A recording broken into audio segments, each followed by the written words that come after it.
We just have to stop that. We have to set the rules.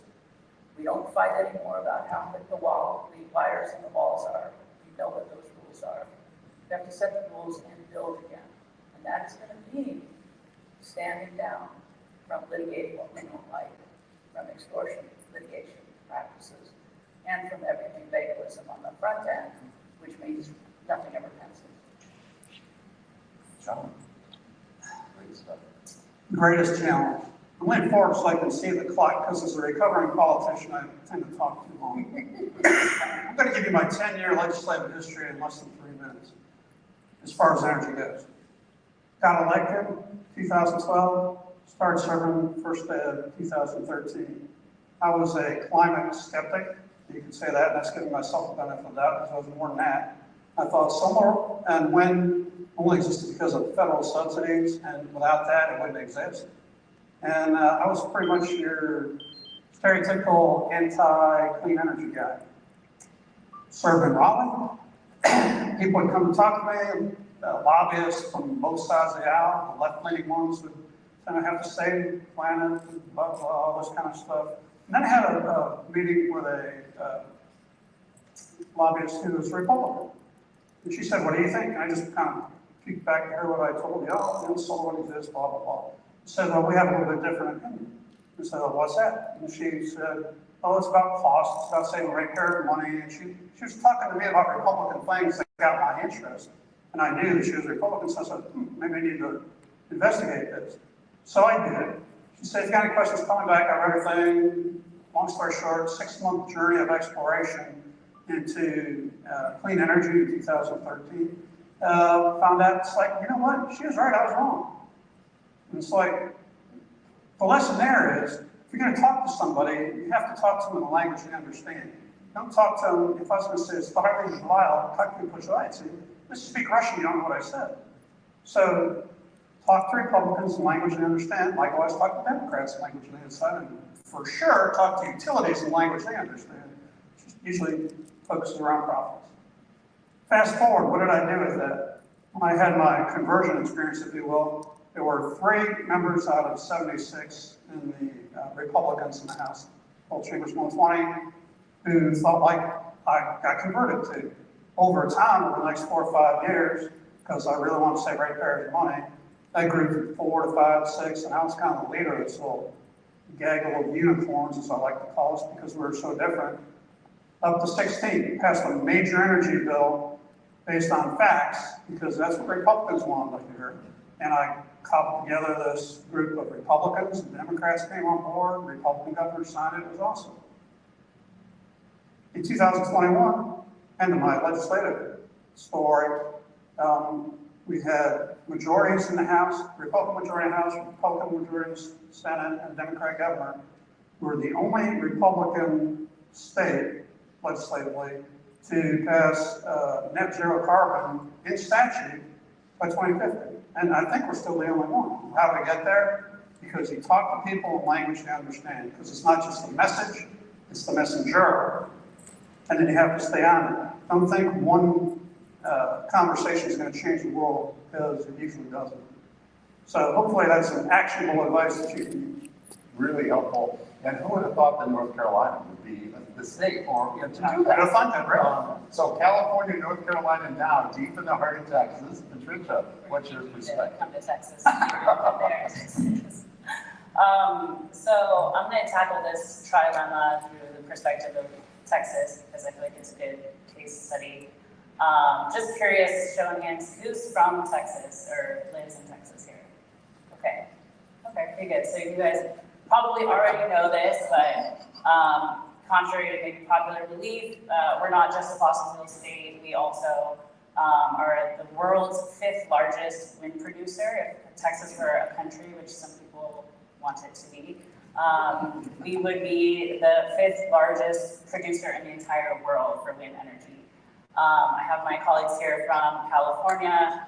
Hate to tell you this, but we just passed you guys with utility scale solar last year. So y'all have more residential, but in terms of solar farms, we just passed California in that. So And not to mention everything, the innovations that are happening with renewable or with hydrogen and nuclear and geothermal. I mean, it's incredible. We are the energy state. And so there's so much happening regarding sustainability, affordability. We know renewables have reached parity with fossil fuels, in some cases less expensive than traditional forms of energy production. And so we're on the right trajectory. We really are on the correct path in some cases. However, what we're experiencing in Texas and maybe other places around the country and around the world is a very, very well-funded and loud but small group of vested individuals who want to maintain status quo, kind of keep things how they've been for a long time, and stop the progress that we're making. Unfortunately, these individuals are very wealthy, and so they're able to put money into the pockets of politicians, and that has a certain influence. Our state legislature is designed to be small, have small government. Our constitution says that they only wanted legislators coming to Austin to legislate for 140 days every 2 years. So for only 5 months every 2 years, our legislators come from all across the state to Austin to legislate. So what that means is that they don't have the level of expertise, the knowledge, the really deep-seated understanding of our complex energy economy. And so that means that they're dependent on stakeholders, constituents, and the lobbyists to give them information. And unfortunately, all that information isn't always necessarily backed in science and evidence and data. And so there's a massive gap between policy and research and science.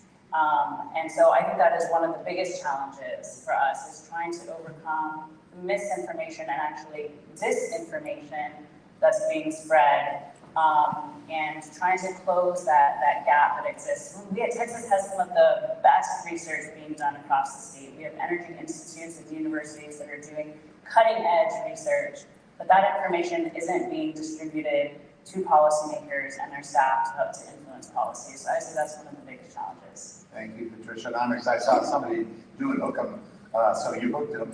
And one of the universities I work with is the University of Texas, and they're leaders of a multi-research consortium on reducing methane emissions across the value chain. Phil, what say you?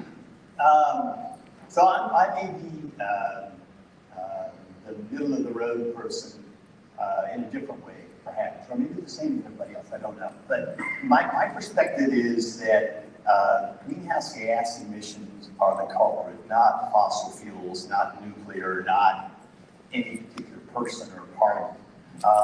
And so if we provide a stick and a carrot, a la Inflation Reduction Act, I think we're more likely to get results. And I'd like to think that everybody that had an incentive because of a tax credit under the Inflation Reduction Act would do all the things just because there's a profit incentive in there.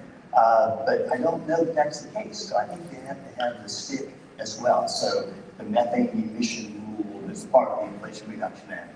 But if you do have those together, I think there's an opportunity for every part of the spectrum of the economy to participate and to actually have an incentive to do so, and have an incentive to do innovative things. And to me, that's the biggest thing. If people in one group feel like they're excluded and they're not allowed to innovate, and another group is allowed to do all the innovative things, we're not going to motivate the base that's in the middle that says, I don't know if you already covered this, so if you did, I apologize.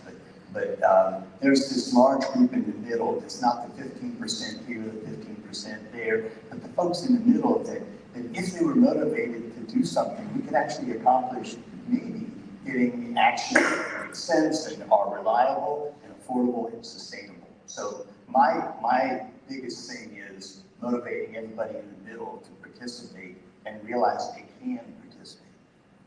Excellent. What a wonderful lead-in.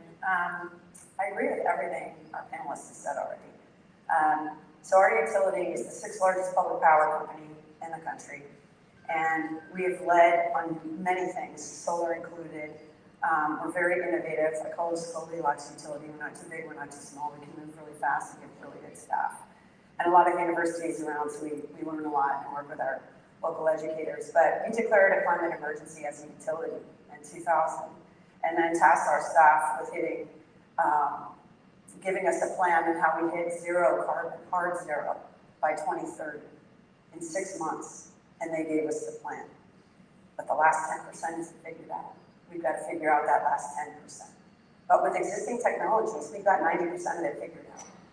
And so the biggest problem we had was convincing the public we could do this while we kept the power on, the rates low, and we did it equitably. We're doing it all at the same time. We are 55% below PG&E rates. That is up from 37% when I started on the board. We are very reliable. We win J.D. Power Customers Awards. We just got another one. I could go on and on about how we do this equitably. Carrots and sticks. We are empowering our customers through rebates on everything to convert to electric, so that they have a carrot to try it. And then once they try it, like induction stoves, people are like, oh, they're gonna rip their gas bill out of their hand, over a fight. I'm not gonna fight over that because that's not constructive. We give them an incentive and then we educate. And I think that's how we turn this around without fighting, because we don't have time for fighting. We shouldn't waste our energy on that. And that's why I love working in Built, because we focus on collaboration and finding that majority of 70% in the middle of how do we get there with the carrots and the sticks, talking the language people have, not delaying our permits so we can't get anything cited. And it's just wonderful to see us all going in this direction. I just got back from COP in December, and I had one board member in particular did not want me to go to COP, didn't think Dubai was the place that we should be going, didn't think it was useful. We ended up signing the first climate agreement in the world with the utilities of Europe and Edison International, but we were the first public utility in the US to sign, saying we're going to hit net zero by 2050 or as soon as possible, and we're going to share information amongst these utilities so that we can not each one of us kick the tires on the new innovation, but we can all share information. If you kick the tires, give us the data, and we'll do the same for you, so we can all move faster together. And that gave me a lot of hope. So I came back from Dubai with even more hope than I went with, and I hope to give that to all of you. Wonderful. Everybody thought Dubai was just going to be a complete waste of time. And if you're in the was media, it was amazing a progress. climate problem. Yeah. Yes. Bill? I've said enough. I want to hear more from the group. Well, excellent. And as I mentioned, we also want to bring you into the dialogue. So I'm going to ask one quick follow-up question here, but I want you to be thinking about your questions. We have a microphone here in the center and over there. So get yourself there and I will call on you. We'd love to hear your questions as well. I'm really pleased that you guys brought out the challenges, but also some of the open opportunities, as you just did. But what I'd like to do now is, and this is a real privilege with people with your experience and breadth and depth, is I'm going to give you each a magic wand. And with that magic wand, you can wave it and make one major change to help put us on this, let's face it, rather challenging path to get to net zero, not only as a country, but globally. So what would you wave your magic wand and do, and why? And it, by the way, it can be policy. That's where I would go as a policy guy. It can be technology. It can be community engagement. These are just, or it can just be an approach to this. So what would you wave your wand and do? And I'm not going to go in order. Just put up your hand when you're ready to share. Okay. All right. So I want to start with something that I think lawyers should do more of, which is humility. In 2016, President Obama reported that we reduced tailpipe emissions from the nation's fleet of cars and trucks 99% for emissions that cost money. We didn't know in 1972 about catalytic converters. What are you talking about? A level of humility to allow all the great research, all the great collaboration to occur without religious fervor on either side to distract and dismay us all, I think would go a long way. But I actually have one magic wand. And for me, it is the most pernicious, and I'm going to say it, racist part of the climate agenda.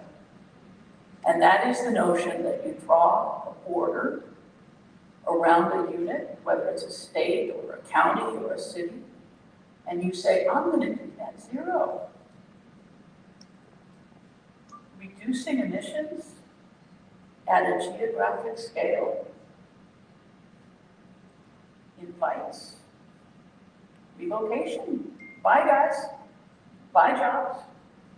The best way we could preserve and reduce water use during one of our recent droughts would have been to export our teenage son. It would have been fabulous. But when we say in a city, oh, net zero, or when we say in a region like the agricultural region of the Central Valley, net zero, and we have no way of processing fruits and vegetables without natural gas at the scale and intensity that's needed, and we game the system, so we grow the tomatoes, ship them to Nevada, they come back as salsa, and we say, oh, we have no emissions from the salsa we consume. It's complete climate fraud. And the answer is, oh, scope 3.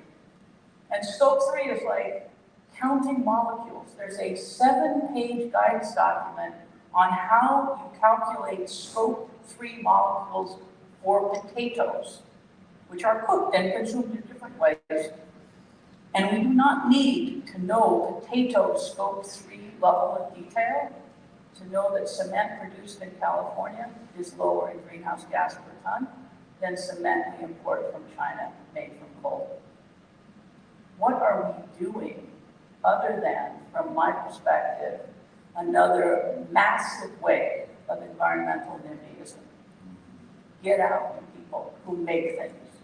Get out with people who can't afford fancy batteries, who don't own your home, who can't afford a new car, let alone an electric car, and who cannot survive without a car. Have you looked at poverty rates? Worse than the country. So, for me, I would get rid of this incredibly fraudulent metric, net zero, by July. Do you have an opinion? I love it. Thank you, Jennifer. And a lot of experience behind that. A lot. Yes, thank you. So who else has a magic wand? Yes, John. Not magic wand, reforming transmission. Short term, I'm talking short term, not 2050, I'm talking now for the next 5 years. Load growth is incredible right now. For the last 10 years, it was 0.5%, maybe up to 1%, average across the country. There's places right now where load growth, it's North Carolina, for example. Duke in September of last year said they predicted one thing, and then by December they came back and predicted another 6% load growth on top of that. Dramatic, unbelievable. I'm not hitting Duke because they don't have the models to do it. Similarly, Georgia Power, load growth year over year, 9%.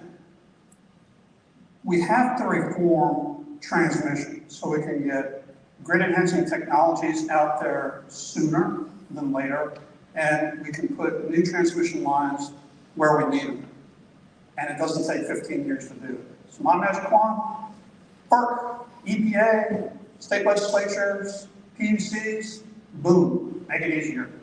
From your mouth to God's ears. I want to do one quick follow-up with you, John, just briefly, and have you describe, because I thought you also might point out community engagement done in the right way, which is something you do in part. Well, that's what we do right now in 25 states, is what the Conservative Energy Network does.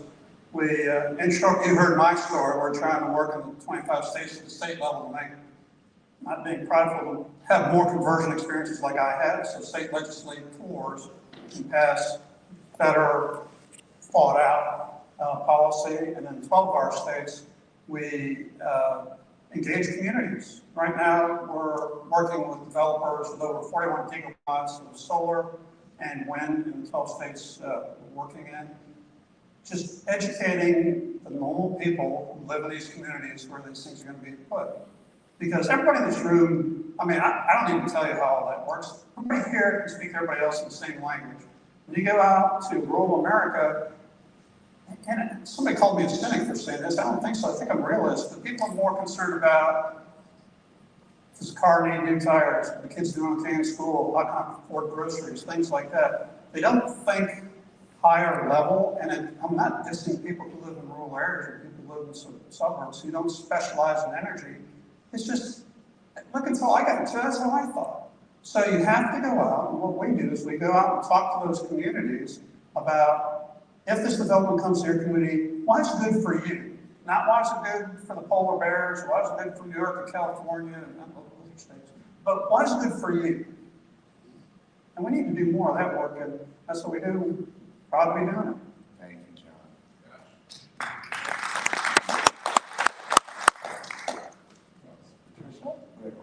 Yeah, so I'm so glad for the work that you've been doing, because we're doing very similar work, so there's a lot of areas for cross collaboration.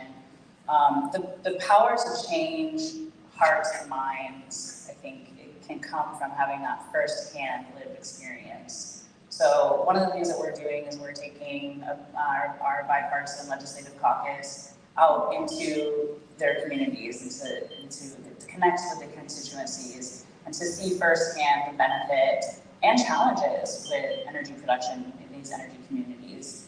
And so from that experience, there's so many people from living in frontline communities who have borne the brunt of air pollution and cancer and all the negative health impacts from traditional energy production. And so understanding how do we change that? What are the opportunities? What are, Texas has been awarded $1.2 billion from the Department of Energy to create a hydrogen hub in Houston and Gulf area. What does that look like? How are these communities going to benefit? And how do we match that at the state level? How do we continue to build upon federal investments and continue to spur this economic engine through these energy innovations? And so civic engagement is so crucial in this process. I think that the future of energy is decarbonized, it's decentralized, and it's democratized. People being able to have control over their own energy production and to power it back to the grid and make money off of that. That's where we're heading. Europe is already doing that, and I'm really want to encourage legislators and staff to get out into the field, talk to members, and see how they can work hand in hand with communities to be part of the solution.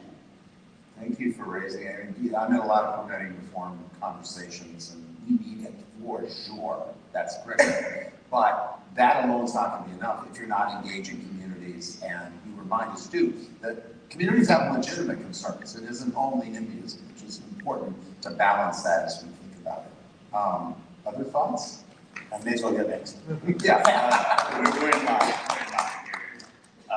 So if I imagine one, the first thing I do is I get rid of paralysis in Washington. Being from Washington, we can't do legislatively anything it seems like, and if we can get rid of that, that would be wonderful. But being a physicist, I think being a lawyer, I should come back on the technology side. One of the things that we need are innovations in every sector. And if I can wave the magic wand, I would come up with the innovation in each sector that allows them to get rid of greenhouse gas emissions. That's so powerful because people tend to, in the conversations you have at the coffee table or whatever, it's always like, oh, well, you don't know, this is the one solution, and it's never going to be that. It has to be all these things. Heidi, do you have? Fabulous segue. You wear a lot, you wave a lot of wands, so now this is the magic one. Yeah, well, we always say it's SMUD, we're not going to achieve this goal with a silver bullet, it's going to be silver buckshot. We have to do everything all at once and try everything to make sure, we're not sure which technology, which innovation is going to work the best and have the right pricing and so forth. So we try it all and do a lot of R&D. In fact, we just won a grant through the IRA with, and I know Texas got one too, for the first dry carbon capture project in the US. And we're very excited about that because it's not our plant, it's actually a natural gas plant north of us that's brand new in California. It's the newest one, so they're not going to close anytime soon. But if we can capture 95% of carbon, why wouldn't we? And if somebody's going to give us money to do that, why wouldn't we? And we're still trying other ways to capture carbon naturally and so forth. So I think the innovation, the magic wand, for me, the big one that we need now is we need that is not mineral-based batteries. The reason I say that is we need long-term storage just like gasoline that has the same kind of BTU value, and green hydrogen and hydrogen can do that. So we need a more stable long-term way to store the renewable power that we are generating. In California, we just for the first time 2 days ago, we powered the whole state and then some on renewables for over 8 hours. So we're there. The question is, how do we store the excess energy? And we don't have a great way to do it. The batteries last what? You get 4 hours, we've got a couple that we're testing in maybe a few days. That's not enough. So we have to find a way to make green hydrogen and store it and use it, when, especially for long-term, long-haul vehicles, and repowering our plants. Part of our plan is to take, we have 5 gas power plants, take 2 of them offline, they're peakers. The other 3 we want to refuel. It's not the plant that's the problem we talked about, it's the emissions. So if we can get hydrogen, because right now I think we can feed up to 25% into the same line with natural gas, but then after that, the chemistry is too rough on the equipment, we have to retool them. But they are building hydrogen turbines now that we hope to have ready by 2030, 2031. That's not in time for our goal. So that's why we did the carbon capture grant with Calpine. So that to me is the big thing. And making the existing batteries bidirectional. Your car, my car, can produce 4 days, store 4 days of power for my home. And yet they want me to buy a $10,000 Tesla battery wall to stick on the side of my garage as hazardous waste. I'm not interested. I want that car to be able to talk to my house. And we need to get more of the lightnings on the market, things like that. So that would be my one. Thank you, Heidi. That's a good one, very good one. And, you know, as renewables are so cheap, and then they're coming out, they're like crazy, they're scaling, that as they scale up, for the power sector, you've got to have a way for storage, because there can be multiple days when there's not enough wind and sun, depending on where you are. There's always sun in Texas. And I can tell you our forest fires actually wiped out our solar for 3 weeks at a time. Oh, wow. Right. Think about that. Yeah. That Wow. smoke was that thick. Well, that makes sense, wow. So Wow. you gotta be able to store when you can get it. Plus, there's the every night kind of sunset thing. Yes. David, what's in the bill that you want to get in on this? Sure. Well, I think the magic wand I would wave would be to awaken a particular demographic to the power that they have to change this. And that is, of course, it's the middle 70%. It's the folks who feel left out, the silenced majority. But within that, the 70% as a whole has $17 trillion of buying power. Within that group, there's one group, moms, who have $7 trillion of consumer buying power every year. Moms are the most powerful group of citizens and consumers in the country, and they make the final decisions on who are the brands that win and who are the politicians that win. They decide every issue race in the country. If we can organize moms across that middle 70% to use their power, we know that they have the right motivations. There's nothing more important to moms than the future that their children are going to enter, the future of the planet, the future that their children are going to enter, and the health of their children. And so I think it is time that we reached out and awakened moms who often feel not very powerful, especially all the work of just simply being a mom, to awaken moms to their collective potential, to keep everyone else in line moving. All the steps that we talked about here are steps that need to be taken, but they won't be taken if we have a gridlocked political system that won't make decisions. And if we have corporations that are afraid sometimes to step out and make decisions. Moms can decide all of that and keep us moving. So that's my magic. Really good. When you talk about corporations, it used to be corporations mostly worried about, say, the left. Now it's being, kind of crushed between the right and left. Yeah, you're too woke. Oh no, you're not woke enough. It is, not to feel sorry for corporations, but it is a challenge. It is, and moms are the ones that can say, okay, I'm counting to 3. By the time I get to 3, I want you working. No more of this fighting. I want you working and getting the job done. Bringing more moms and women into the workplace and elevating them where they deserve to be would be a great magic wand thing, period, in my view, from the women I've known in my life. And moms in that broadest sense, moms including, folks who have not biologically given birth, and the dads that are serving those roles, all of that mom psychology of knowing what's most important and getting people in line to get it to happen. Moms are getting it in the population. So I think we started a few minutes late. I think we probably have time for a question from the audience still. Yes, actually, there's a microphone right here in the middle, so whoever gets the microphone first is the winner. It's a race. Yes. We're talking a lot about the magic wand. What is the magic we are trying to accomplish? And the question here is we're probably trying to bring together the polar opposites of purpose and profit. And to bring or make that happen, what I do see needed is when you can bring together power and patience. Power is the money, and patience refers to the patient capital. And one of the solutions that I have seen to make the needle move was suggested, I think, by him on innovation. Barring innovation, there's almost nothing that can actually happen. And the equally important factor that was mentioned by my long-on colleague was you have to have a way to make a change in our thinking. So those are two different things. We've got to have innovation, science, technology, etc. We also got to have a whole set of change of perception, change of attitude, and those two have to be brought together. Thoughts on that process?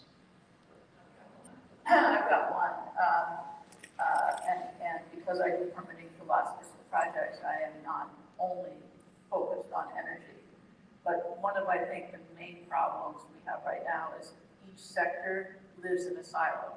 The transportation guys, the energy production guys, the housing guys, the industrial guys, and guys in the non-gender-based sense. And in fact, I think innovations that are working today that are systematically underappreciated because they don't fit in a silo. I'll give you one example. The best way to reduce vehicle use, Zoom. The second best way, Zoom. Actually, no, it's the telemedicine, it's all the other streaming stuff that you can do, whether it's banking or telemedicine or education and training. And the co-benefits are incredible. And we have paralysis about what we can build. And so Elon fires some stuff into the sky, which no one seems to have regulated, and now we have streaming. And that's the other point I would make to you, which is scalability. A wealthy community like California that doesn't mind having a third of us in poverty, mostly people of color, which is kind of where our politics are, brutally speaking. We can do stuff that doesn't even scale the state. If we don't do stuff that scales globally, this is all, as Jerry Brown, our former governor, says, futile.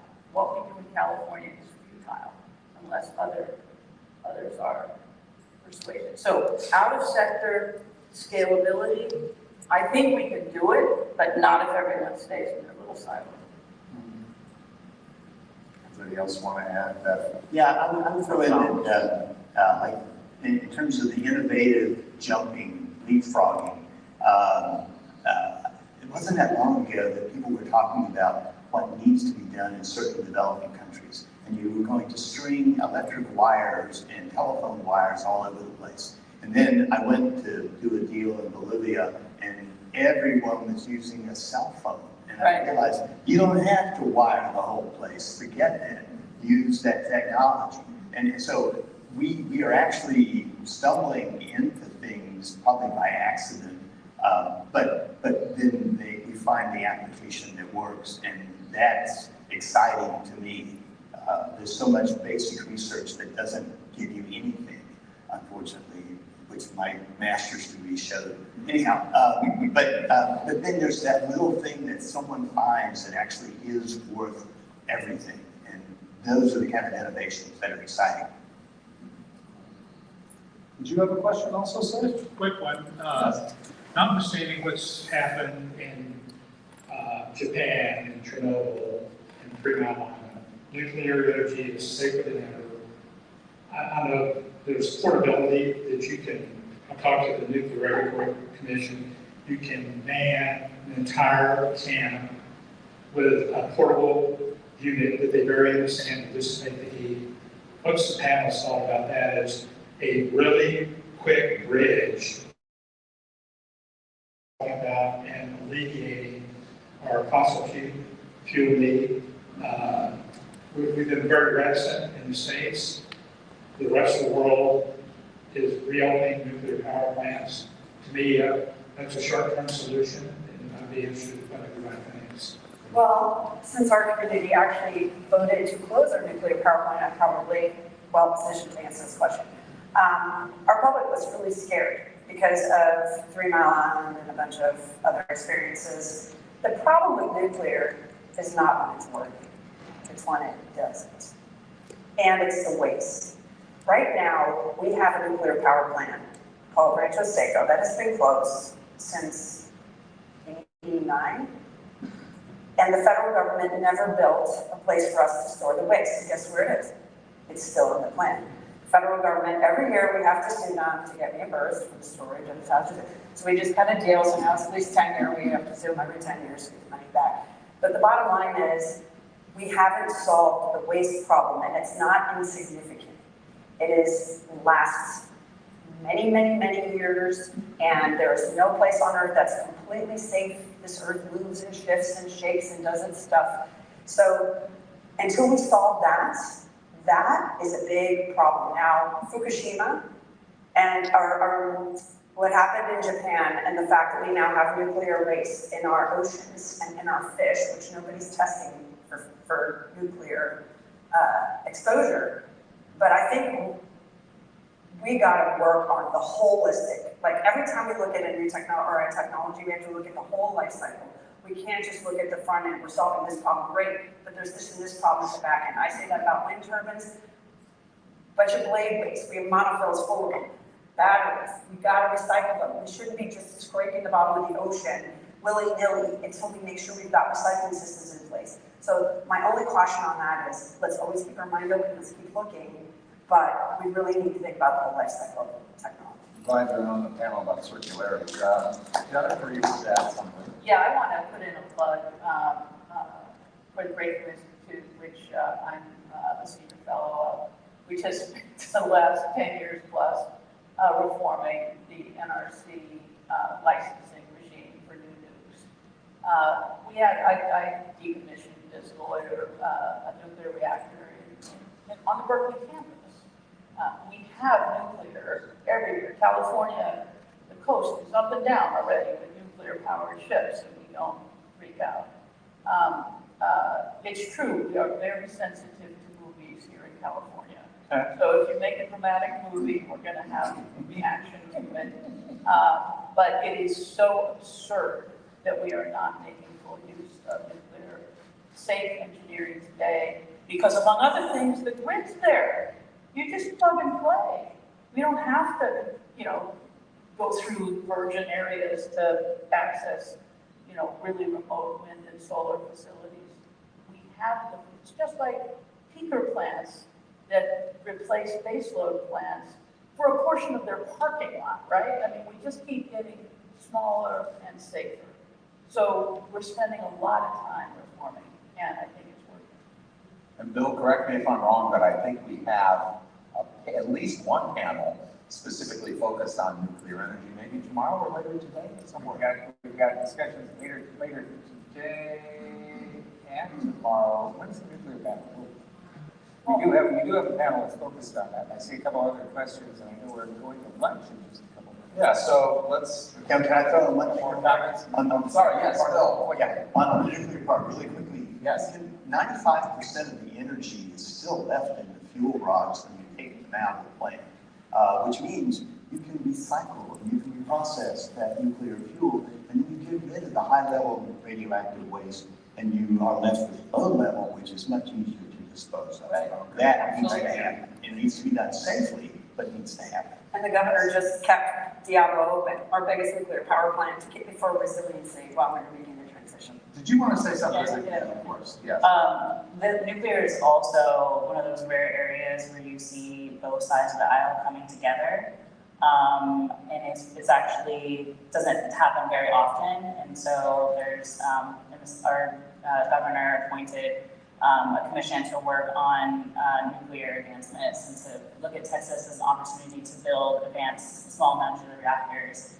And so I think, and there's Democratic support on that side as well. And so in terms of the political eco landscape, like it's an actual opportunity to find bipartisan consensus. Thank you, John. Two quick things. It needs to be commercially viable so that people on fixed incomes don't see their bills go through the roof. And the second thing is workforce, because nuclear has not been emphasized in this country in the last 20, 30 years. We don't have the workforce to maintain all these nuclear power plants. We don't have the nuclear engineers to build them all. Thank you. Thank you. I think maybe one more question. Okay, I was noticing in the Magic Wand section at the end that every one of your suggestions touched to some degree on the need for the engagement of the people as a whole, whether it's acknowledgement about who's most impacted, who has the least access to renewable, or who needs to come together to be educated, or who needs to take action and get engaged democratically. These all have one underlying thing, in my opinion, that affects them all, which is economic security. A lot of people do not have the access to economic security to access renewables, to have the time to be engaged, to be resilient in the face of disaster, which is why I would love to see the environmental movement and the economic security movement working more actively together. My personal magic wand is universal basic income, and I would love to see people thinking about how they can engage the entire population in a way where 50% of the population is living paycheck to paycheck. They don't have the time to engage on our most powerful resources, human beings. So how do we engage human beings to step up and join us? First off, amen. Keep it real. Thank you. Yes. Speak to our Sustainable Communities Initiative at SMUD, because this is absolutely key that we bring everybody along with us, because they wouldn't lean in on such a big goal if we couldn't keep the public with us. We're doing workforce development. We just graduated our first 30 line crews that are coming from under-resourced communities.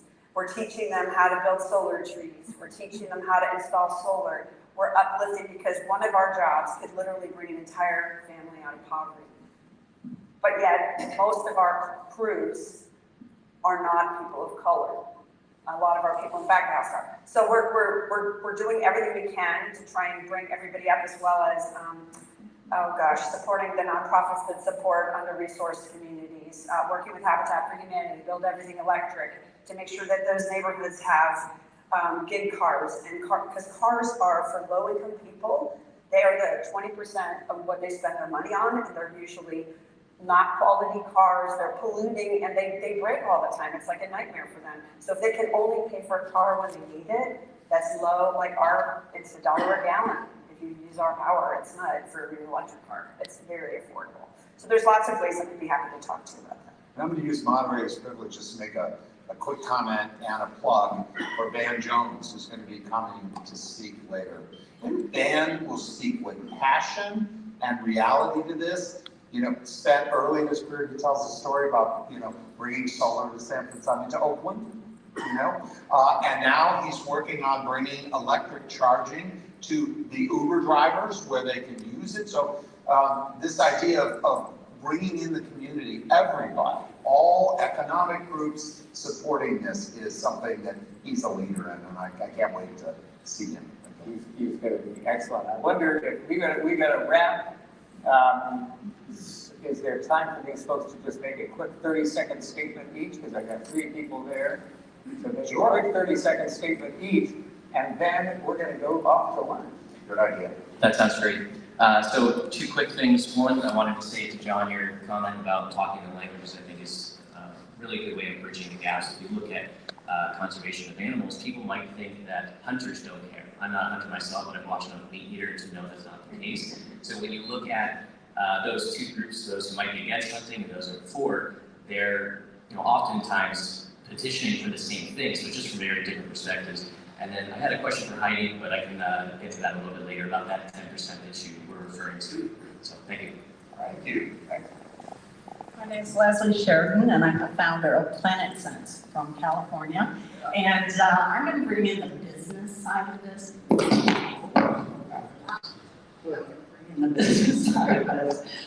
My company is basically a B2B2C startup. We're here to raise funds, and we are using climate action as an attraction and retention tool for companies with a patented sustainable measurement and tracking tool.